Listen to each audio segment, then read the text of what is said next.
السلام علیکم ورحمۃ اللہ وبرکاتہ۔ الحمد للہ رب العالمین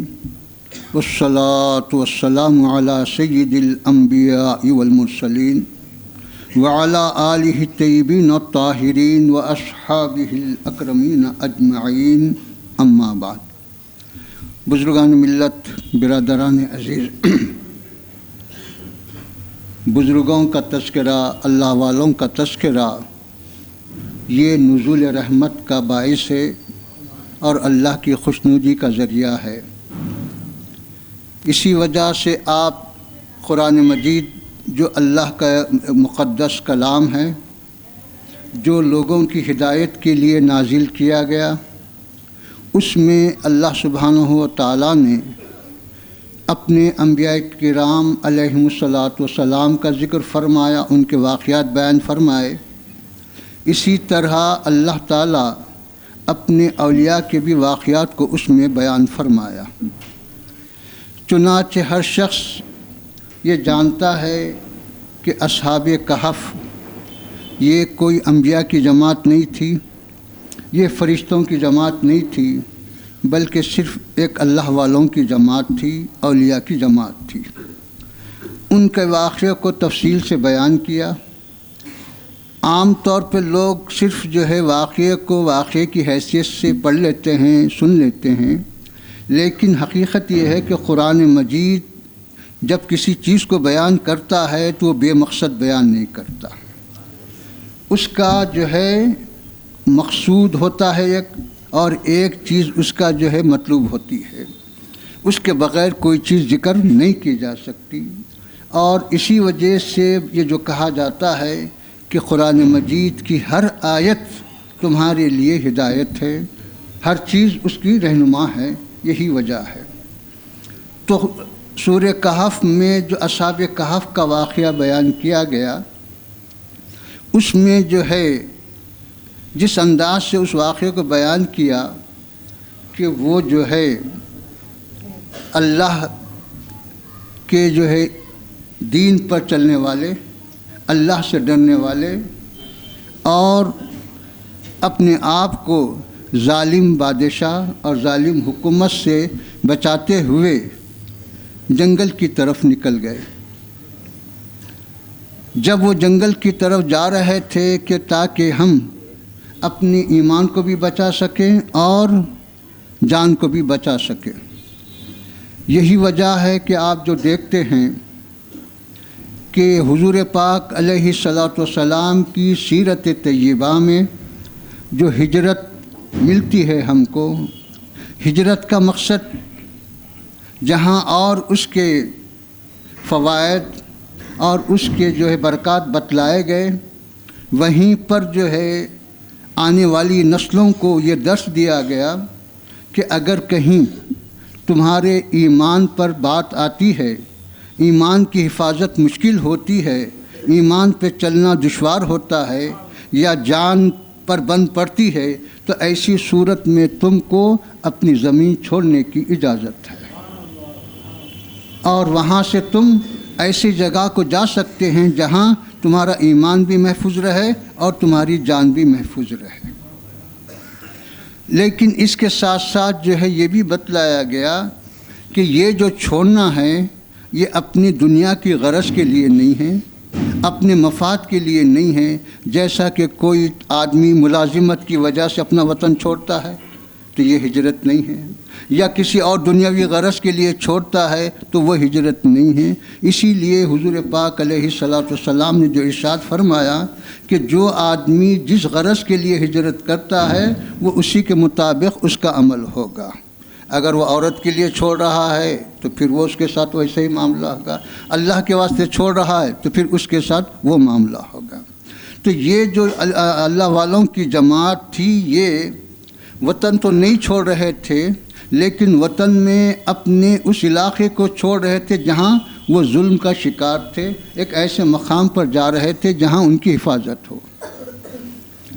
مفسرین اور سیرت نگار جو لکھتے ہیں کہ جب یہ جا رہے تھے تو ان کے ساتھ ایک کتا بھی ہو گیا،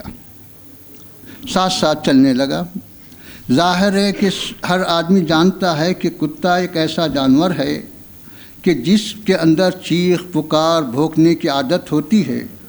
اور یہ اپنے آپ کو چھپاتے ہوئے جا رہے ہیں، راز میں جا رہے ہیں، اور وہ چیخ و پکار کا عادی ہے، تو یہ اندیشہ محسوس کیے کہ کہیں اس کے چیخ و پکار کی وجہ سے ہمارا مقصد ناکام نہ ہونے پائے اور لوگوں کو خبر نہ ہونے پائے۔ اگر ایسا ہوگا تو پھر ہم جو ہے ناکام ہو جائیں گے اپنے مقصد میں۔ تو یہ جتنا اس کو جھڑکتے، جتنا اس کو دور کرتے، وہ اتنا ہی قریب آتا اور ساتھ ہوتا۔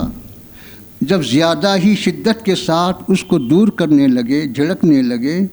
تو اللہ سبحانہ و تعالیٰ کی جانب سے اس کو گویائی عطا ہوئی کتے کو، اور وہ اپنی زبان سے کہنے لگا کہ میرے ساتھ آنے کا مقصد نہ کوئی دنیا کی غرض ہے، نہ کوئی اور مطلب ہے۔ میں جو ساتھ آ رہا ہوں اس وجہ سے کہ میں اللہ والوں سے محبت کرتا ہوں۔ جیسا کہ تفسیر جلالین کے حاشیے میں لکھا، انی احب احباب اللہ، اتنا اس نے ذکر کیا کہ میری یہ ساتھ سنگت معیت صرف محبت کی بنا پر ہے، غرض کی بنا پر نہیں۔ تو جب اس کی زبان سے ان اصحاب کہف کی جماعت نے یہ بات سن لی تب خاموش ہو گئے۔ اب اس کے بعد جو ہے قرآن مجید جو اس کا نقشہ بیان کرتا ہے کہ یہ غار میں تو چلے گئے اور وہاں جو ہے اپنے ذکر میں اور خدا کے یاد میں مصروف رہے۔ اب ظاہر ہے کہ آپ یہ جانتے ہیں کہ آدمی جب بستی چھوڑتا ہے، مقام چھوڑتا ہے، تو اس کو مشکلات کا سامنا کرنا پڑتا ہے، کیونکہ جس جنگل میں، جس غار میں وہ چلے گئے، وہاں کوئی بازار نہیں تھا کہ جا کے کوئی چیز لائیں، کوئی مکان نہیں تھا کہ آرام سے سوتے رہیں، یا کوئی اور وہاں رشتہ دار، کوئی دوست احباب کا کوئی معاملہ نہیں تھا کہ اس سے کچھ مدد لیتے رہیں۔ تو بتلایا گیا کہ دیکھو اللہ والوں کی عادت ہے کہ جب وہ خدا پر توکل کرتے ہیں، بھروسہ کرتے ہیں، تو پھر اسباب کو اپنی نظر سے ہٹاتے ہیں۔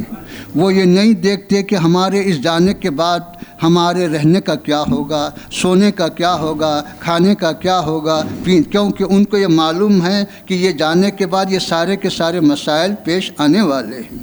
اور ایسا تو نہیں ہے کہ جب فرشتے ہیں کھانے کی ضرورت ہے، نہ پینے کی ضرورت ہے، نہ سونے کی، ایسا تو نہیں ہے۔ تو کھانا بھی ہے، ان کو پینا بھی ہے، لیکن جیسا قرآن کہتا ہے کہ وَمَن يَتَوَكَّلْ عَلَى اللَّهِ فَهُوَ حَسْبُهُ، اللہ ان کے لیے کافی ہے۔ تو کافی ہے کا مطلب یہ ہے کہ وہ ہر طرح ان کی مدد کرتا ہے، اور اللہ اپنے محبوبین کو کبھی پریشان ہونے نہیں دیتا۔ اسی وجہ سے اسی پر بھروسہ کرتے ہوئے نکلے اور جنگل اور غار میں چھپ گئے۔ اگر ایسے مقام پہ بیٹھتے جہاں کوئی نہ کوئی آ کے مدد کرتا تو پھر بھی ایک بات ہوتی، لیکن غار میں جانے کا مطلب یہ ہے کہ وہاں کوئی آنے والا نہیں ہے۔ اس واقعے کے ساتھ پھر قرآن یہ جو نقشہ بیان کر رہا ہے کہ ان کے ساتھ جو کتا آ رہا تھا تو وہ دہلیز پہ پڑا رہا۔ اب ظاہر ہے کہ وہ اپنی جنس کے اعتبار سے، اپنی ذات کے اعتبار سے نہ ایمان کا اہل ہے، نہ عمل کا اہل ہے، نہ اس سے کوئی عبادت کی توقع کی جا سکتی، کیونکہ ایک آدمی ہوتا تو کہہ سکتے کہ بھئی یہ نماز پڑھا ہوگا، یہ روزہ رکھا ہوگا، یہ ایمان لایا ہوگا، یہ فلاں کیا ہوگا۔ وہ اصحاب کہف کی جماعت تو اپنے ذکر میں، اپنے فکر میں اور خدا کی یاد میں مصروف ہے، اور یہ خالی ان کی جو ہے محبت میں پڑا ہوا ہے۔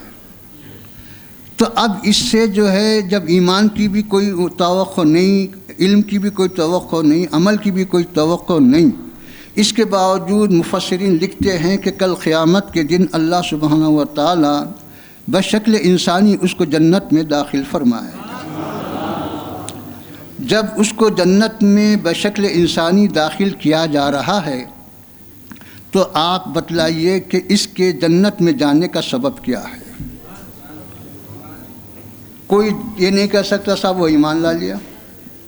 کوئی یہ نہیں کہہ سکتا کہ وہ بہت نمازیں پڑھا، بہت عبادت کیا، فلاں کیا، کوئی یہ بات نہیں کہہ سکتا۔ کیوں کہ اس کی جنس اور ذات کے اعتبار سے یہ چیزیں ممکن ہی نہیں ہیں۔ تو آخر میں جو ہے غور و فکر سے نتیجہ یہی نکلتا ہے کہ اللہ والوں کی محبت اس کو کام آئی اور وہ محبت اس کو جنت میں جانے کا سبب بنی، یہی اس کے لیے ذریعہ بنا۔ تو اس طرح سے جو ہے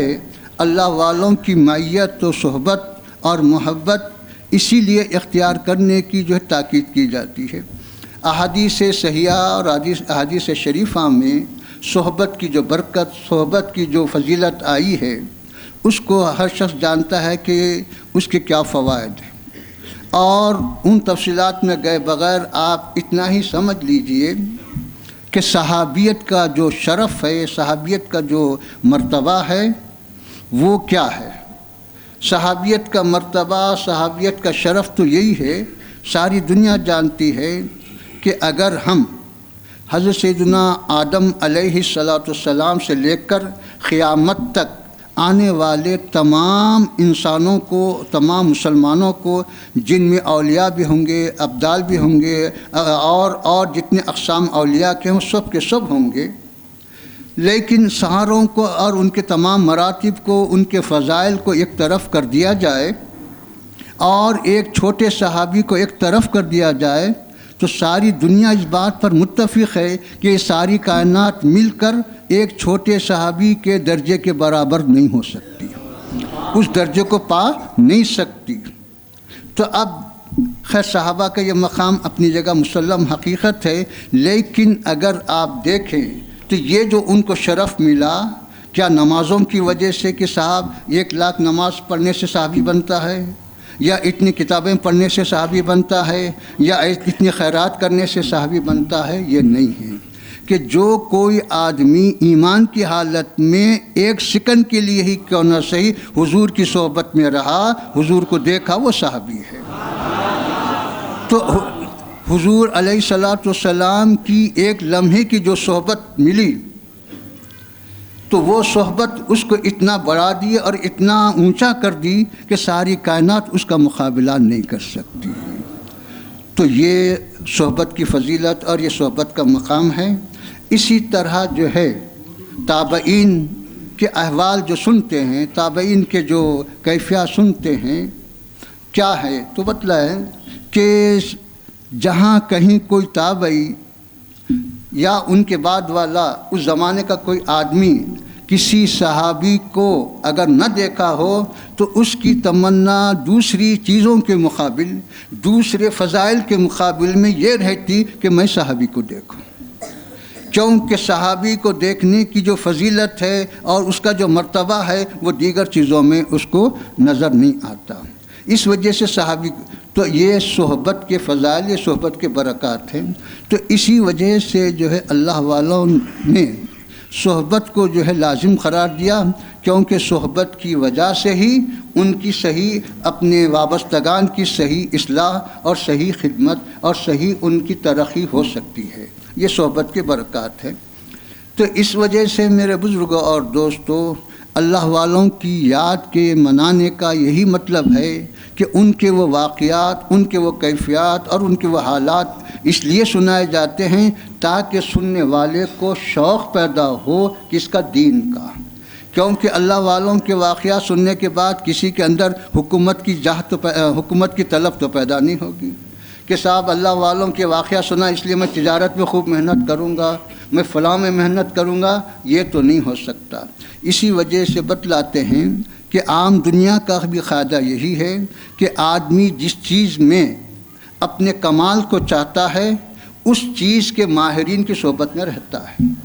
یہ دنیا کا بھی قاعدہ ہے، دین کا بھی قاعدہ۔ جس طرح کوئی سینئر ڈاکٹر ہے، جونیئر ڈاکٹر جب تک کہ اس کی صحبت میں نہ رہے، اس کے ساتھ تجربہ حاصل نہ کرے، اس کے اندر کمال پیدا نہیں ہوتا۔ اگرچہ کہ کتابیں وہی پڑھا ہے، اگرچہ کہ اتنے ہی سال اس نے بھی گزارے ہیں، لیکن سال گزارنے، کتابیں پڑھنے کی وجہ سے وہ چیز حاصل نہیں ہوتی جو اس کو صحبت سے اور ان کے جو ہے ہدایات سے اس کو مل سکتی ہے۔ اسی وجہ سے صحبت کی برکت اور صحبت کی جو ہے اہمیت اسلام میں بتلائی گئی۔ اسی طرح میرے بزرگوں اور دوستوں، جو واقعات بزرگان دین کے مختلف نوعیت کے اور مختلف قسم کے جو نظر آتے ہیں ان تمام پر اگر غور کریں تو اس سے ہم کو یہی نتیجہ ملتا ہے کہ ان کے یہ واقعات ہم کو خدا کی طرف رغبت دلاتے ہیں، ان کے یہ واقعات ہم کو آخرت کی طرف لے جاتے ہیں اور آخرت کے عذاب سے بچانے کا راستہ بتاتے ہیں۔ اسی وجہ سے ان کی صحبت اور معیت کو اختیار کرنے کی تاکید کی جاتی ہے۔ میں دعا کرتا ہوں کہ اللہ سبحانہ و تعالیٰ اس جلسے کو قبول فرمائے اور اس میں جو باتیں کہی جا رہی ہیں، سنی جا رہی ہیں، اس کا فائدہ کہنے والے اور سننے والے سبھی کو حاصل ہو، اور جن بزرگوں کی یاد منائی جا رہی ہے ان کی فیض و برکات ہمیں حاصل ہوں۔ صلی اللہ تعالیٰ علی خیر خلقہ و نور عرشہ و آلہ الطیبین و اصحابہ الاکرمین اجمعین برحمتہ۔